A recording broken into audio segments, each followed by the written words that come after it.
Portorotondo vince 3-1 sul campo della Polisport e si conferma una delle squadre migliori del girone D del campionato regionale giovanissimi.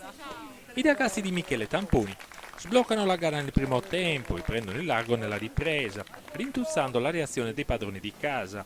Giuseppe Pidedda schiera i nuoresi con Lorenzoni, Zidda, Musu, Porcu Gusai, Cottu, Angioi, Careddu, Poggiumure e Giovoni. I galluresi rispondono con Frisciata, Appetta, Cassitta, Marongiu, Greco, Manzoni, Fresu, Sezzi, Bacciu, Lusci e Fideli. A Bade Carros si gioca in un clima già primaverile. Arbitra già da Sale della sezione di Nuoro. Pronti via, il Portorotondo passa in vantaggio con Cassitta che ribadisce una respinta del portiere su punizione di Lusci. Gli ospiti insistono con Fresu, nessun problema per Lorenzoni. Al 13° Bacciu serve Fideli, il portiere è attento. I galluresi gestiscono bene il possesso palla e ci provano anche da fuori. Sul rinvio di Lorenzoni nasce la prima palla a gol per la Polisport. La difesa ospita incerta.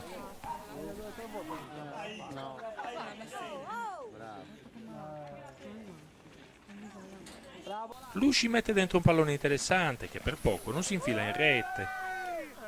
La Polisport tenta le soluzioni da lontano, prima Frisciata rischia la papera, poi controlla il tiro di Careddu. Il raddoppio nasce quando l'arbitro punisce Gusai per questo scontro. Sulla successiva punizione, Fresu trova lo spiraglio giusto, 2-0. Nella ripresa la Polisport abbozza la reazione, ma sono sempre i galluresi a sfiorare la rete con questo tiro di Bacciu. Il terzo gol è da manuale del calcio, azione che parte dalle retrovie e dopo una rapida serie di passaggi Manzoni segna il 3-0. Bravissimo Giovanni! Cominciano i cambi e Ventroni va vicino al quarto gol. Bella palla! La Polisport non si arrende, accorcia le distanze con Mura, che sfrutta una disattenzione difensiva. Il Portorotondo vuole chiuderle, prima Bacciu, poi Lusci non sono fortunati sotto misura. La Polisport cerca di riaprirla, sfruttando qualche leziosismo di troppo dei nuovi entrati, ma non ci riesce. L'assalto è senza esito.